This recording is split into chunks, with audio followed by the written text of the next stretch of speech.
What do you say, everybody? It's time for Monday Night Quarterback right here on your favorite spot, the only spot to get the latest Alabama news. That's the Bama Insider YouTube channel, part of Alabama Rivals and BamaInsider.com. Let me introduce you to the crew tonight. He's our beat writer, Mr. Tony Tsoukalas. He's our expert student and soon-to-be star in broadcasting, Trey Yanity, and the managing editor of the Bama Insider Alabama Rival site, Kyle Henderson. I'm Mick Gillespie. A lot to talk about tonight, guys. So many different storylines. We're going to get into all this stuff. Obviously, the coaching turnover at Alabama. Everyone's cashing in on the Crimson Tide. Who's the next quarterback? Bryce Young. We know that. The era begins. Tennessee fires former Alabama player and now coach and now unemployed head coach Jeremy Pruitt. A lot of fallout in Knoxville.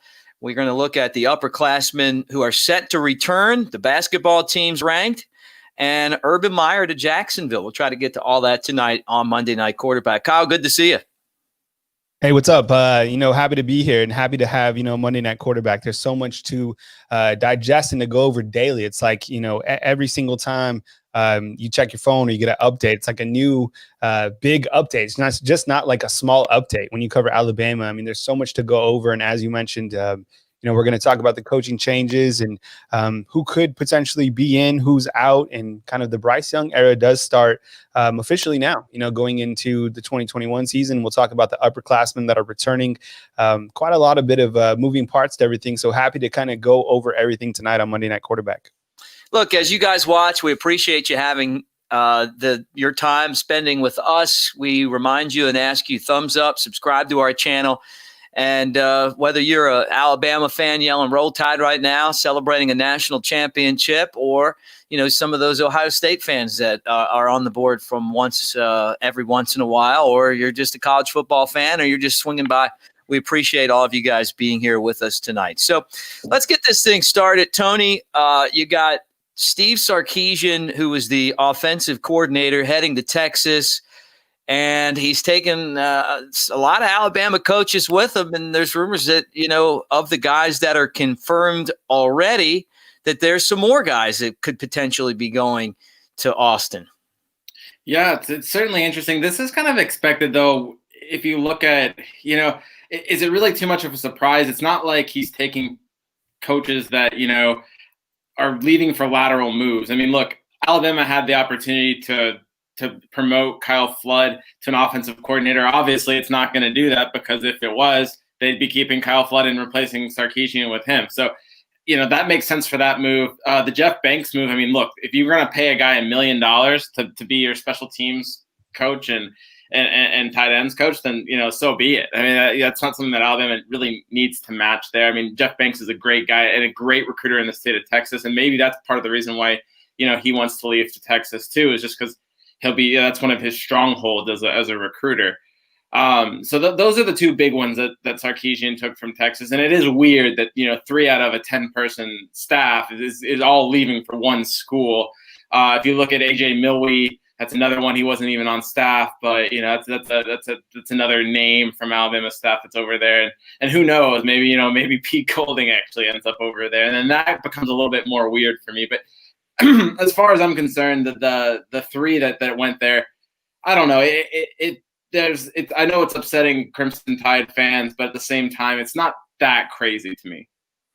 Kyle, when you saw the name Charles Huff, the running backs coach for Alabama, going to Huntington, West Virginia, he'll have to learn the thunderclap. That's what they do in the stadium where you do this a lot. And we are Marshall chants.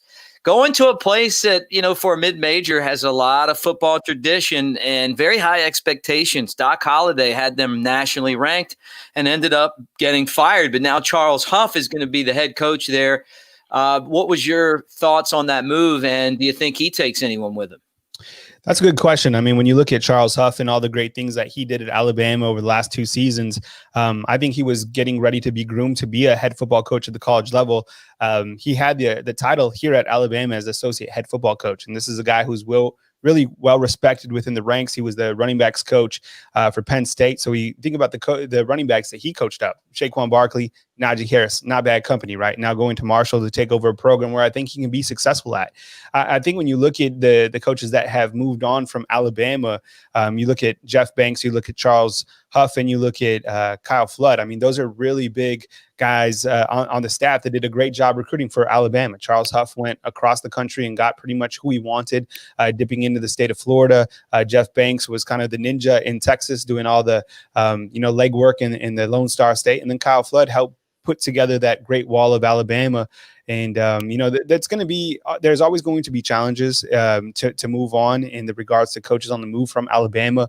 Just like Tony said, it's been a while since we've seen kind of a mini raid on the staff go to one particular school. But it happens several times. It didn't happen last year. And I think, this is the first time that Alabama had a lot of coaching continuity going into the season. Nick Saban will reload. That's really the only coach you have to worry about, to be honest, is Nick Saban. And if Nick Saban is still at Alabama, you're doing fine.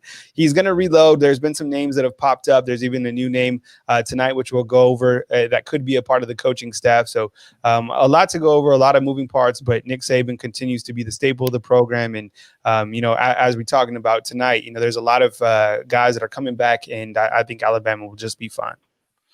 Another guy that left was Butch Jones. And I mean, he didn't have, he's an analyst, right? But he ended up going to Arkansas State. I'm sure that had he stayed, he would have played a major role in Alabama's coaching staff moving forward. Trey, who do you think of these coaches brings the biggest impact to Alabama losing? I think it's definitely Jeff Banks. And that's just because of how great a recruiter he is. Tony hit on it.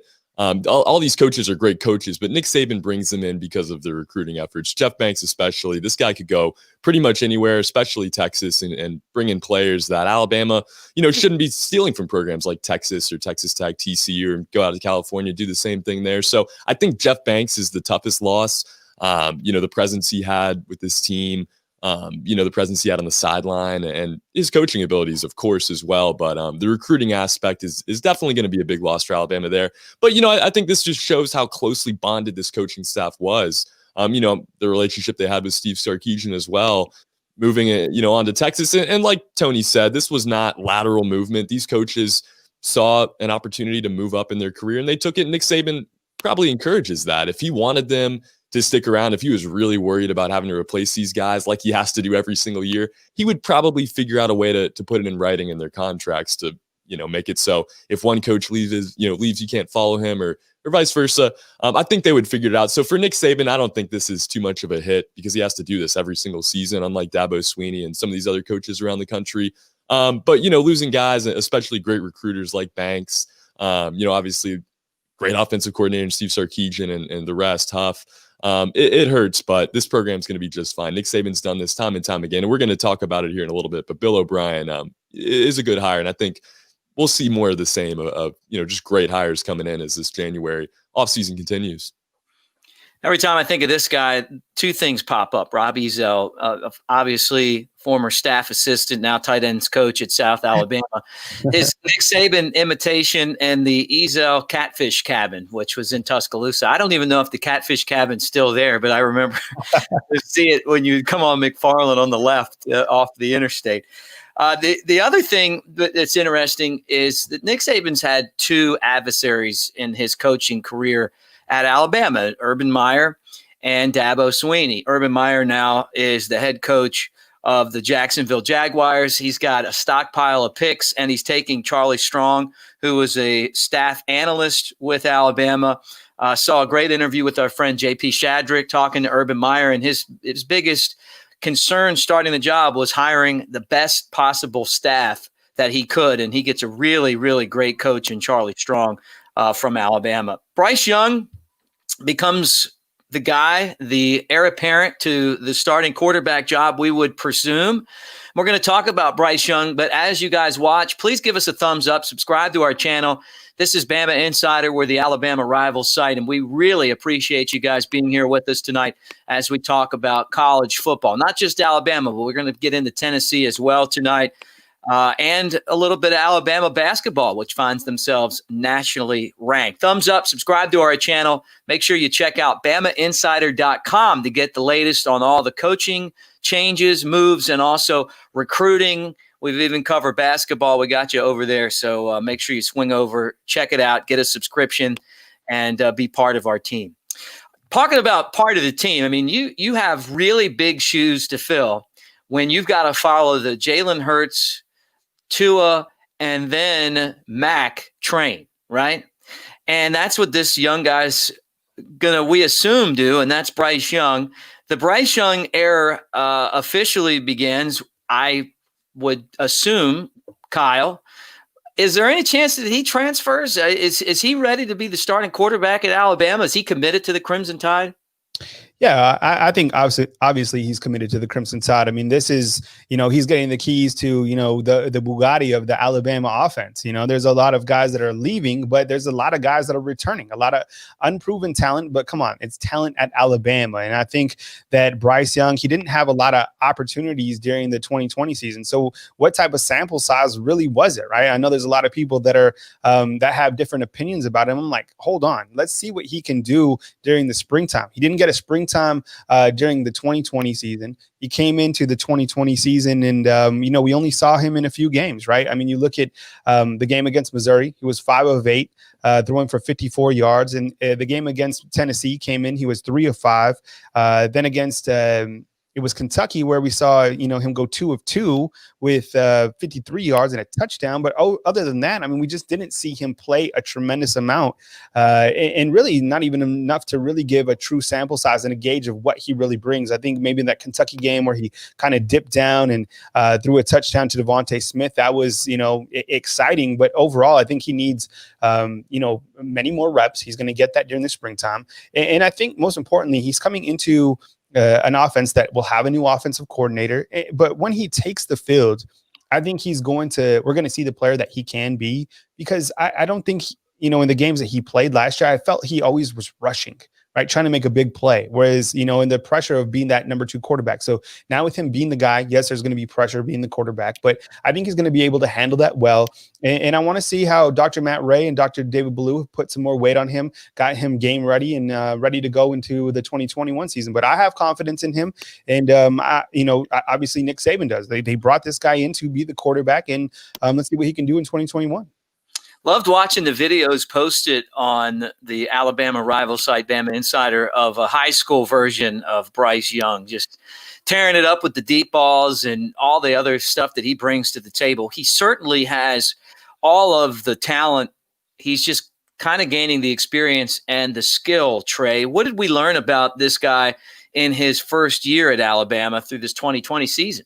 Well, we learned that he's still developing, I think, if nothing else. And we also learned that he has a really high ceiling. We saw some throws in the limited time that we saw him that looked really great. He had some beautiful passes, but he also did some things that you look at and say, okay, this kid's still a freshman. He still needs to grow. He still needs to learn. Still needs to get a little bit more of a complex scheme, under his belt before he can really lead this team. And I'm not going to speak for you, Bama Nation, but I personally am not going to sleep on any quarterbacks at this university for a long time. I did it with Mac Jones this season. I thought it was going to be Bryce's job from the get-go. So I'm not going to, any rat poison out there say that he's not going to pan out or he's not going to be what we expected him to be, because he definitely still can be. And, when you come to Alabama, you're on the best weight program. You're on the best diet program, everything else. So I think he will get bigger. He's going to have to get, I guess, just smarter. He's going to have to figure out exactly when he can get out of the pocket and throw. You saw Tua Tagovailoa come in here and, kind of just get it from the get-go. He had that natural ability to get outside of the pocket and still make beautiful throws. Bryce Young is close.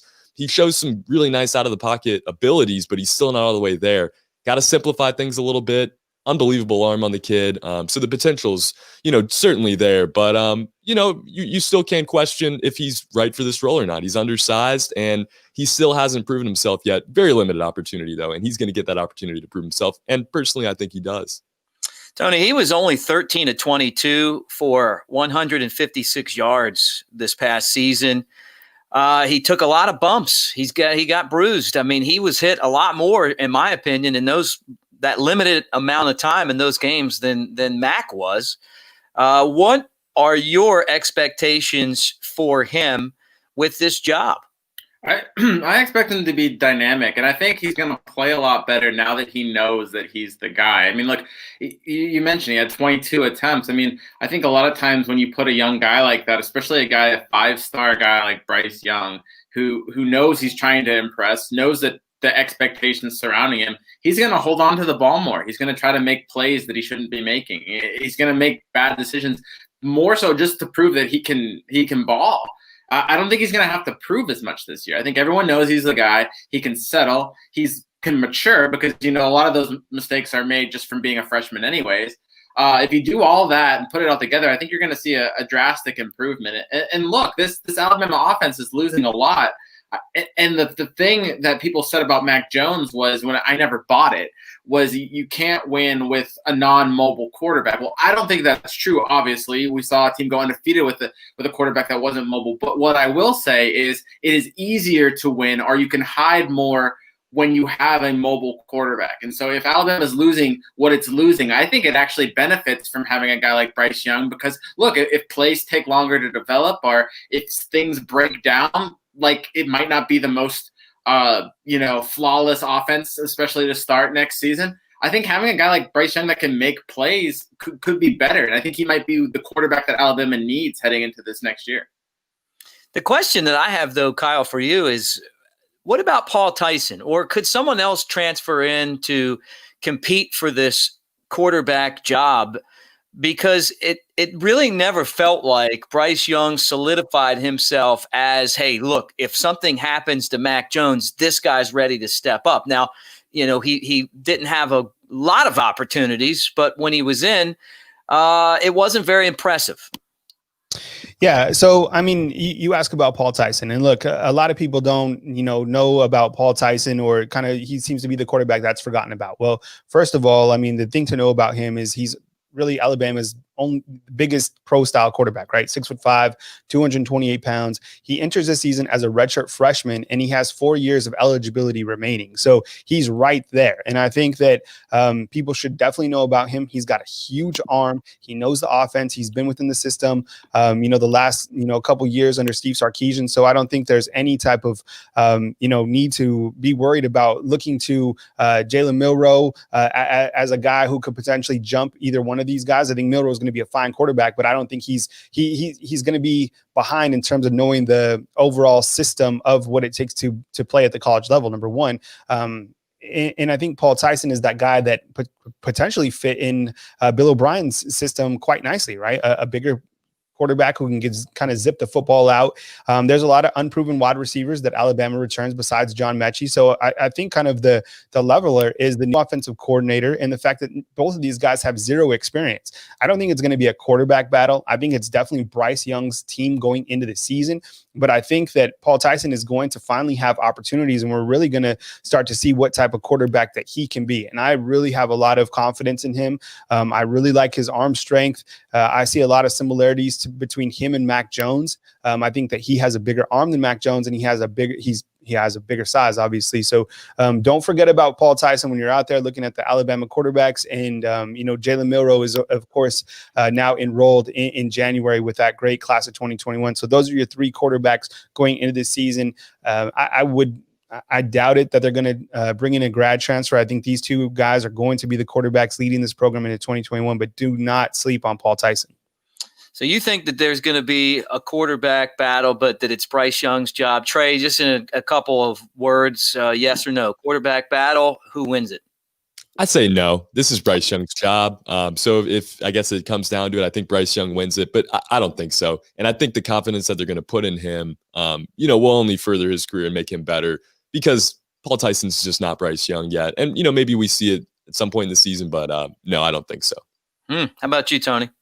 It's all Bryce Young for me. I mean, look, I don't even think that's slighting Paul Tyson. I think, when you look at what Bryce Young brings, I mean, he was the number one quarterback in last year's class. He's just such a dynamic player. It's so hard to match. I think it's a case of Alabama's been bringing in just elite quarterbacks. So, like, when a guy like Paul Tyson doesn't get the starting job, it's not because he's not good. It's just because we're in a new age of Alabama quarterbacks where there's constant competition, and the next guy up is a serious guy too. I mean, look, if Bryce Young was to get hurt, I have full confidence that Paul Tyson could make this offense work as well. Obviously, they're totally different quarterbacks, but they're both talented kids, and Jalen Milroe too is one for the future as well. But when I'm looking at it, everyone's healthy in the offense. What player can make this offense run at its peak performance? It's got to be Bryce Young. Just he can do so much. Just both with his legs and with his arm. And I'm really, for one, excited to see it. Great to have all of you with us. Thumbs up, subscribe to our channel as you hang out with us. We're the Alabama rival site, Bama Insider. And check us out on BamaInsider.com for all the latest news on the quarterback battle, the coaching changes, and everything else. Talking about coaches and changing, former Alabama assistant, Alabama graduate, Jeremy Pruitt, out as Tennessee's head coach as of today. With him, Philip Fulmer, the Hall of Fame former Tennessee coach, and the last Tennessee coach to beat Alabama was the athletic director. He's going to retire. There were allegations, and now I guess pretty much proof that the NCAA is involved, the Tennessee self-reported violations, and they're starting this long road that we saw as Alabama fans back in the Gene Stallings days. Alabama had some problems, and then of course the Mike Dubose days. It was pretty bad, and there's a lot of similarities between where Tennessee is right now and what Alabama went through the days before Nick Saban arrived as the head coach.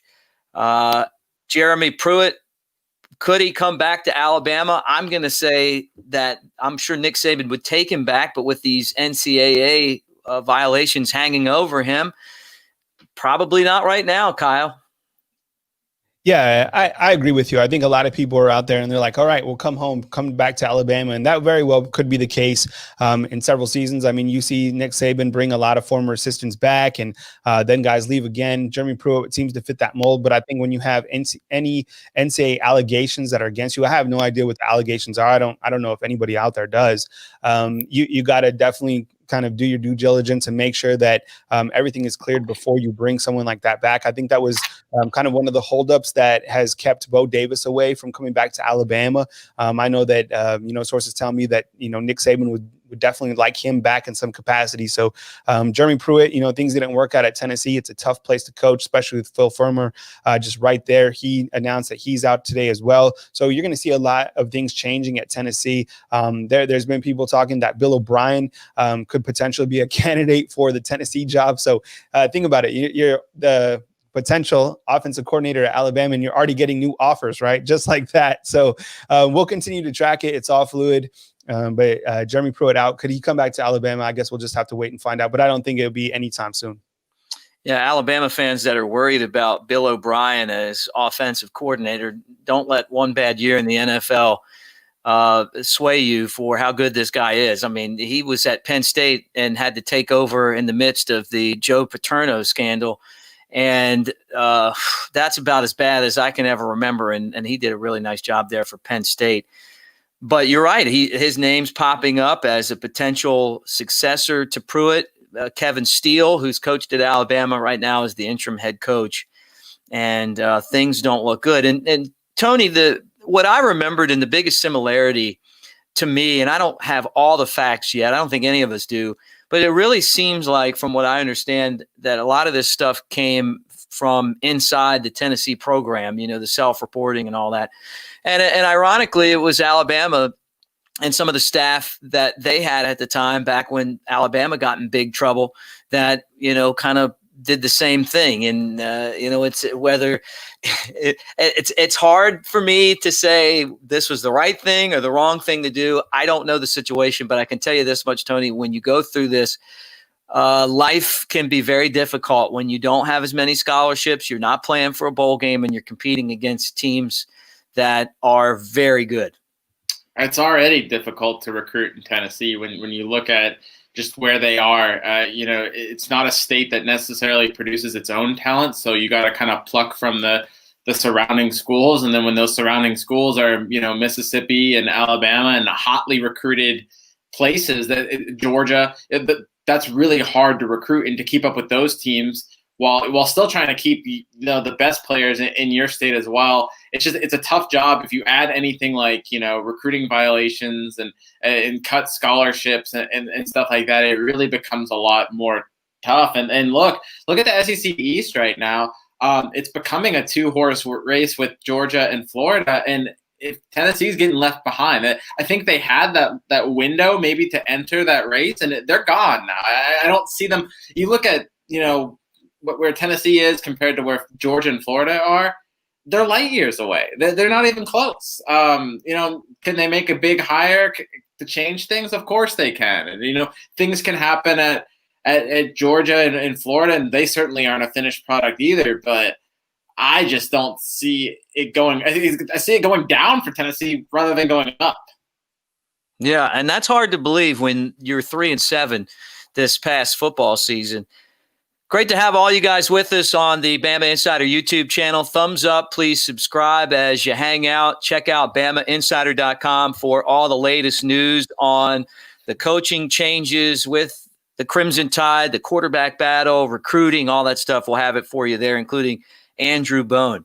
All right, there is some good news. We know that Alabama lost a lot of talent, Trey Yannity, but they've got some guys coming back. It's not the star-studded cast that returned from last year, but it's still, some guys that will have some experience. Chris Owens, the center, offensive lineman, running back Brian Robinson, who's a senior running back, and he's coming back on the blanket rule that everybody could return.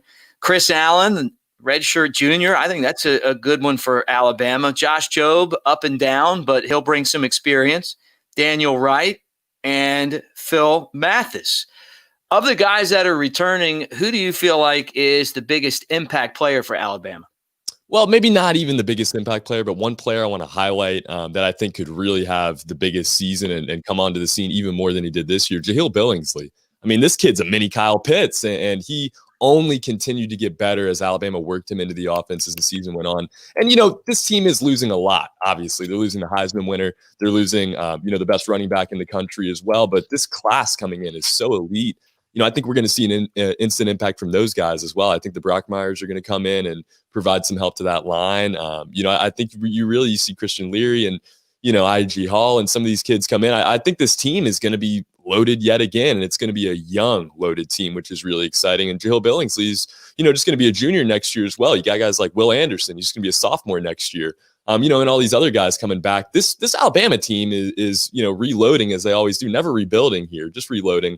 There's so many guys I could talk about, but Jahleel Billingsley is one that, continued to get better, continued to show progress, and ended up being one of the more, hands threats on this team as the season went on. I want you to put your professor hat on, Tony, and I want you to grade the guys coming back as a group, A, B, C, D, or F. What do you feel like this group brings to the table? Give me a grade and then tell me why. I don't know. That's kind of hard. Maybe a B. I mean, look, some of these guys coming back aren't necessarily the stars, the guys that are going to be the absolute stars of next year's team, but they're solid. I think, when you look at now, I'm just talking about the seniors coming back. Is that what you're talking about, Mick? Yeah, just this group right here that we just talked about.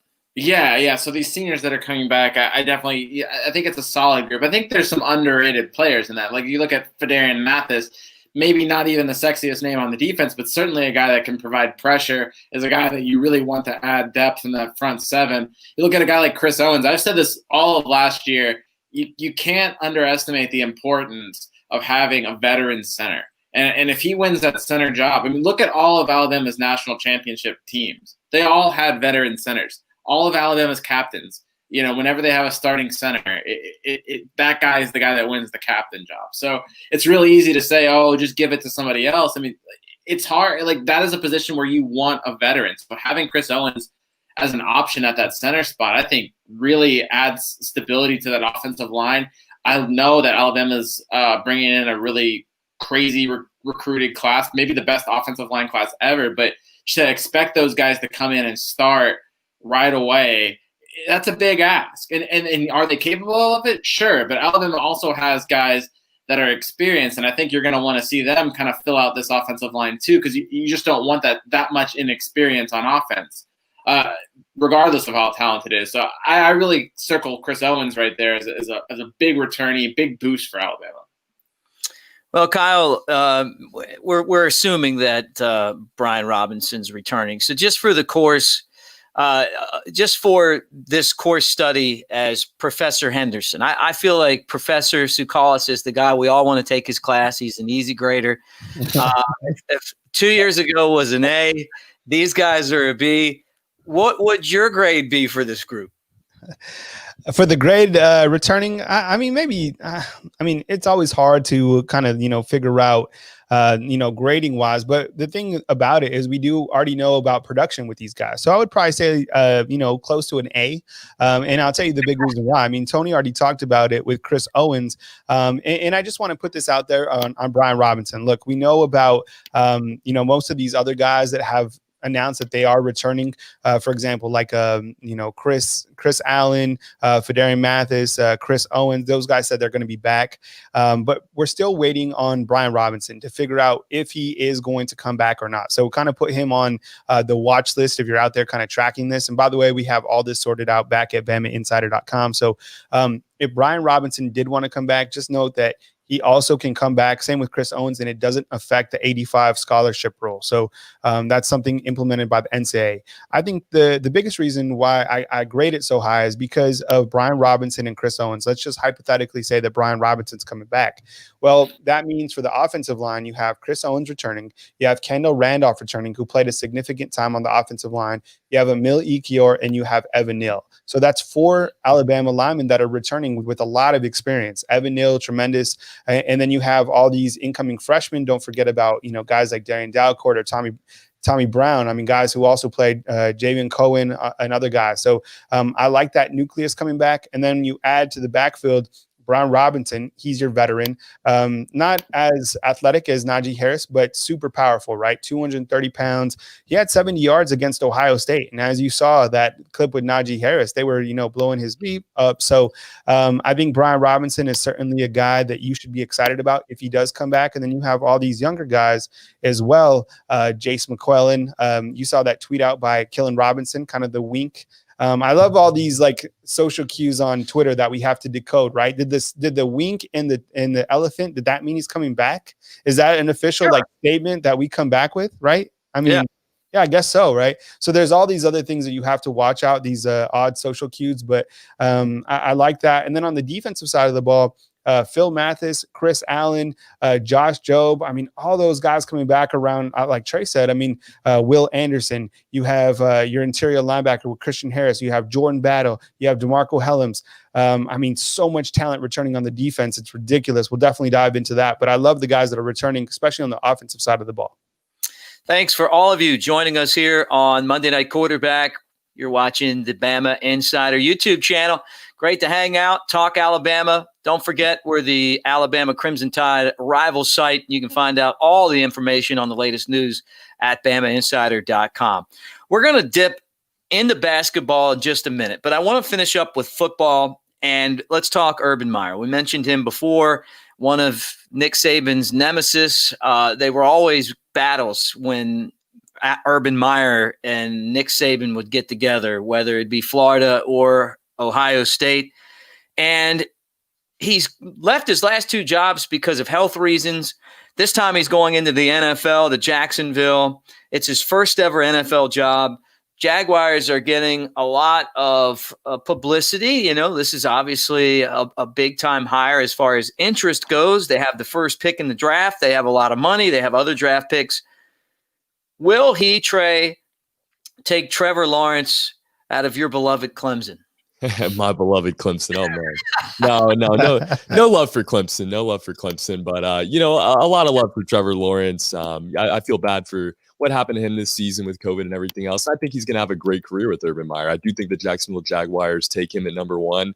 I think that's the spark that they need to really get this franchise spun around. Doug Marrone who's kind of been rumored to maybe join this Bama staff at some point, took that team to the AFC title in 2017, only 3 years ago. And since then, they've been about as bad as you can be. So I think hiring Urban Meyer was smart just to create some buzz, publicity, if nothing else. But I genuinely think he's going to get in there. He's going to have an excellent quarterback in Trevor Lawrence. Some other tools. James Robinson really came on for them at the end of the season there, the running back.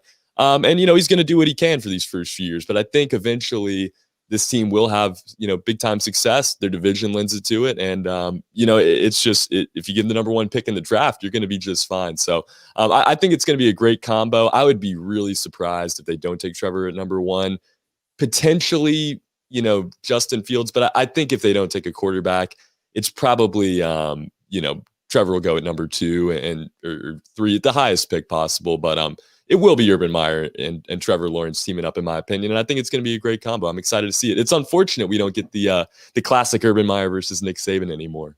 Well, it's fortunate for Alabama fans because now it would take place in the National Football League.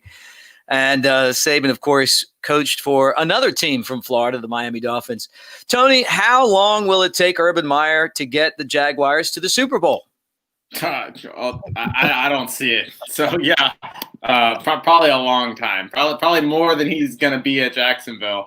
Look, I don't get this obsession of if you have a really good college coach that he has to be a pro coach to prove himself. I mean, I think Urban's one of those college guys. I don't think there's anything wrong with that. I think Nick Saban was kind of one of those college guys. And while he probably can succeed in the NFL, I don't necessarily think this is like some home run hire that's going to, save Jacksonville.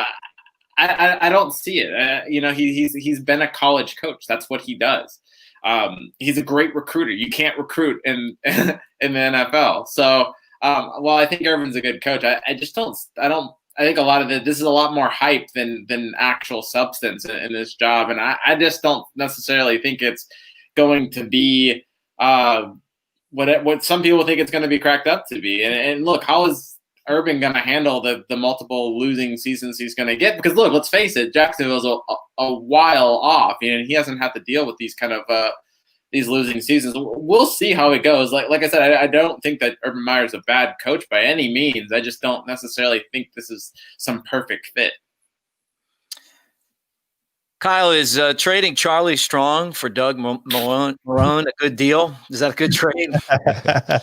Definitely, because Alabama needs a offensive line coach, right? And if Alabama can somehow wiggle out a deal to have two head football coaches from the NFL on staff, I mean, that would be a slam dunk for Alabama. I know people were talking about Jeff Stoutland. It looked like that was a little bit premature. But, if Nick Saban's going to continue to add from the NFL, why not? And I think that would be a great hire. Getting to Urban Meyer, I think that, if he's, he's clearly has a number one pick. How could you not take Trevor Lawrence? He's going to the NFL. It's going to be exciting to see what he can do. Finally, people are starting to talk about the Jacksonville Jaguars, bringing on Charlie Strong. I know a lot of Alabama fans wish that he was a defensive coordinator with the Crimson Tide, but that's, clearly not going to be the case. So Urban Meyer, assembles his staff, and they're going to have a couple picks in the first round, like you've talked about, and all the opportunity that they can to potentially try to win some games in the NFL. I think they can. I think Trevor Lawrence is a generational quarterback. You look at the quarterbacks that have had success for many, many years. The big burly type quarterbacks, and Trevor Lawrence fits that mold. I know some of these, the let's say smaller type quarterbacks are definitely having some success. Kyler Murray, Pat Mahomes, those guys are fun to watch. But I think over the course of the times, those bigger quarterbacks have certainly shown to flourish. Great to have you with us on the Bama Insider Rivals site. Well, we're talking Alabama. Look, I know. Alabama Crimson Tide, we got a lot of coaching news going on right now. We got some coaches coming, some coaches going. Who's going to be the starting quarterback? Recruiting. Will any of Alabama's recruits follow any of these coaches as they head the other direction? Urban Meyer going to the NFL and taking Charlie Strong. And now we're going to talk about basketball. And Alabama basketball is ranked, guys, number 18. Poll came out today, 6-0 in SEC play. Before we get into that, thumbs up, subscribe to our channel. Great to have you here as we talk about the Crimson Tide. So, yeah, this is a basketball school. Isn't that right, Trey?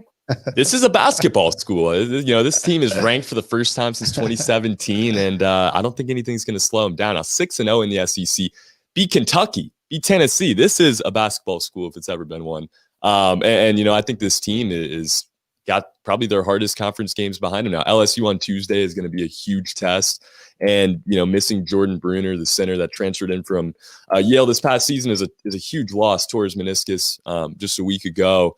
So, they're going to struggle a little bit size-wise, but James Rojas, I think, is going to be just fine. They've gotten incredible production out of Jawan Gary since he's come in after the Bruner loss. And Herb Jones is still playing for this team with one hand. We saw him do it last year, broke a finger, just a week ago, that same game as Jordan Bruner, and has already come back, played in the very next game against Arkansas, looked solid, hit free throws with the left hand, as the fans love. But this team is rolling. This is unbelievable to see. It's credit to Nate Oates and what he's built here. Unbelievable recruiter, incredible coach.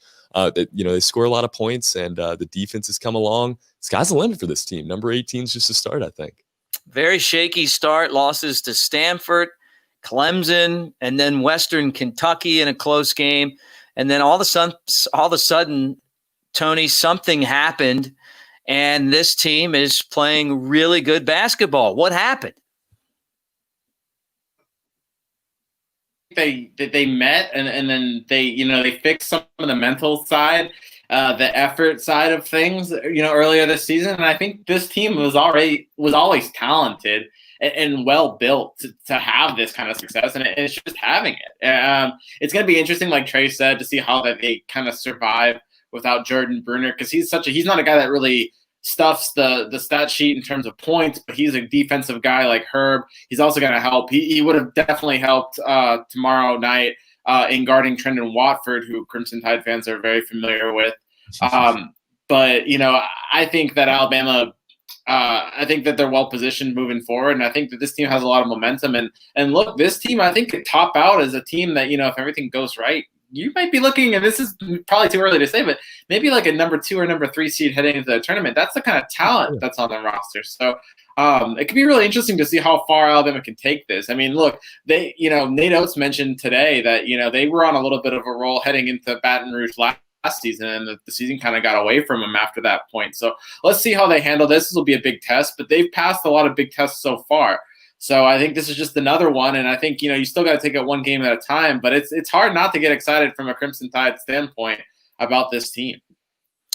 Kyle, one analogy I have for Alabama basketball lately is these emails I get, from other countries, and someone says, "Hey," in the email, I've got $1 million or $5 million or $50 million or $100 million, and they just need a bank account that they can use to put the money in, right? And I can keep some of it, but they will if I would just give them my banking numbers, they'll just, we'll divvy up this king's ransom.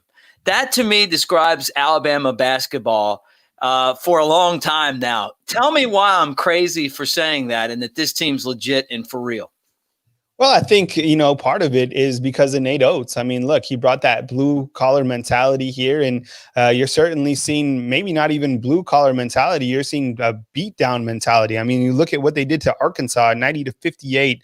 You look at the 20-point victory over Kentucky at Kentucky, right? They had the close one with Auburn, but I mean, then they beat up Florida and Tennessee as well. I mean, these guys have won, 7 games in a row, 6-1 at home, and they are 6-0 in conference play. So a big, kudos to Nate Oates, who's doing a fantastic job with this team. I love when you watch Alabama basketball, and I think kind of to get to your point, why you should believe in the team is because they have a lot of depth. And I like how Nate Oates uses his depth curatively.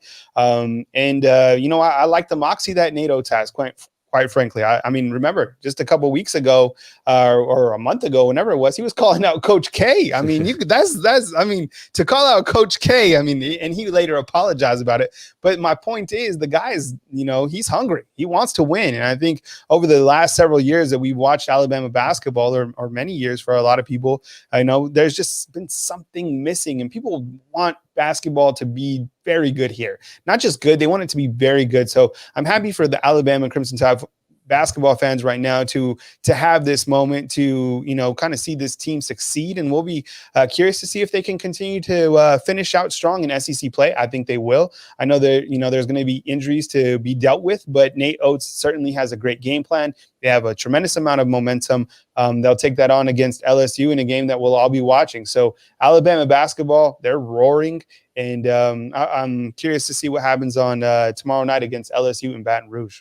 A lot of Alabama fans remember, he went after Coach K, and then that tail went between his legs pretty fast afterwards. But I got to give him a lot of credit. I mean, it's like someone going after Nick Saban. Not a lot of people are willing to take on that battle. We'll leave it at that. But I hope you're right. I mean, it's fun watching this team play right now. They are certainly really hot and playing great basketball, and it'll be a lot of fun if Alabama makes the tournament. All right, $500, guys, bet Alabama makes the tournament or not. Kyle, just give me a yes or no. Yes. Oh, 100%. Okay. Yeah, no, these guys are making the tournament. Yes. Ray, would you bet $500 they're in or out? I would probably bet all of my college tuition, the house, the car, everything on this. I mean, at this point, I think it's a matter of seeding. This team's going to win. Okay, that's good news. Tony. Yeah. In it all, like there's no stipulation about the seed. Of course they're in. I think this team's too talented that they'd have something really bad would have to happen. Look, I think I don't want to say 100% because it's Alabama basketball. So something really bad would have to happen. There'd have to be some big time injury to multiple players, and maybe. But this team's really talented, and it's really deep too. So I think we're gonna see some of that depth too without Jordan Bruner. I think we're gonna actually be probably a little bit pleasantly surprised with some of the people that step up for Alabama. And I just think that this roster is too good not to make the tournament. I mean, look, if this roster doesn't make the tournament, Nate Oates is probably in trouble because if you can't make the tournament with the way this team's playing, there's something wrong. But I would bet the $500. I'd probably want to bet even more than that. Well, take it down. See those guys at Pearl River Resort at the Timeout Sports Lounge in Philadelphia and put some money on it, because if there's any program that has seen the highs and the lows, it's Alabama. I was courtside the last time they won the SEC, so I was one of the first students to run out on the court when they won. I didn't realize that it was going to be this long before we saw these guys in position to win again, so my fingers are crossed. It would be great to see. All right, guys, before we wrap up, what do you got going on? I'll start with you, Trey. What do you got going on this week? This is a pretty relaxed week. We're getting into this off season now. Just kind of taking these stories, the coaching developments as they come. But getting back into the school grind, everything, going back to class. So not too much this week. I'm looking to get some coverage out here and just keep it rolling. What do you got, Tony? Yeah. Well, obviously we got the basketball game that we just talked about. We'll have that tomorrow, and I'll have a feature on how Alabama is looking to stop Trendon Watford. For tomorrow morning as well, and then like you said, Trey, we're going to have all the coverage of Alabama's various coaching searches and all the updates from that as well. And Kyle, what's going on with BamaInsider, and what do you have personally cooking this week? Well, first of all, thank you, Sam, for the $20 super chat. We appreciate you, man. More than you know. All right. So thank you, Sam. We appreciate the super chat. And there's a lot of moving parts at BamaInsider.com. I know it's free to watch, but not free to produce. So, keep that in mind when you're out there. We appreciate it. I mean, look, you guys know me. I'm all gas, no brakes. So, again, continue to put the foot down and continue to provide Alabama Crimson Tide football coverage. Two things that I want you guys to watch for. Number one, I'm going to go to Tony on this, but Tony, we got William Anderson. He is the freshman player of the year. We're going to have some sort of video. What kind of inform people about William Anderson real quick? I mean, yeah, he's probably the most exciting player on Alabama's defense. What's the award that he got? Yeah, the Sean Alexander Freshman of the Year award from the Football Writers Association of America. So it's a big honor. And look, he's one of the most exciting defenders in America, young defenders in America. So it's well-deserved award. And I think he's really the future of Alabama football on the defensive side of the ball. Yeah, so we might have some sort of I don't know what type of video that we're gonna have or whatever, but we're about to jump off here and to jump on that Zoom. So we have that coming, and then tomorrow at 10 a.m. Okay, 10 a.m. This is a new format, a new show. We're gonna go to the Bama Factor Daily. It's gonna be a show with Mick Gillespie. Trey's gonna host a couple shows. I'm gonna host a show. We're gonna bring on all our guests. Andrew Bone and Mick Gillespie will be on tomorrow at 10 a.m. to 11 a.m. So if you're around, you can listen to it via podcast. You can watch it, whatever. But it's going to be called the Bama Factor Daily. And tomorrow we'll open it up with Mick and Andrew talking Alabama football recruiting. So definitely hit the thumbs up, like, and subscribe. We'll pass the ball back to Mick to close it out. All right. Yeah. Did you say the Sean Alexander Freshman of the Year award? Yes. I can still see Sean Alexander. I think it was his freshman year, piling up like 300 yards down in Baton Rouge over our friends LSU. So he had an incredible career at Alabama. All right, guys, thanks for watching. Again, thumbs up, subscribe to our channel. All the latest information on Alabama's coaching situation, whether it's coaches coming or going. Also, the next quarterback, recruiting, all that stuff, even basketball, we got you covered at BamaInsider.com. So for Tony, Trey, and Kyle, I'm Mick Gillespie. Thanks for watching, everybody. Roll Tide.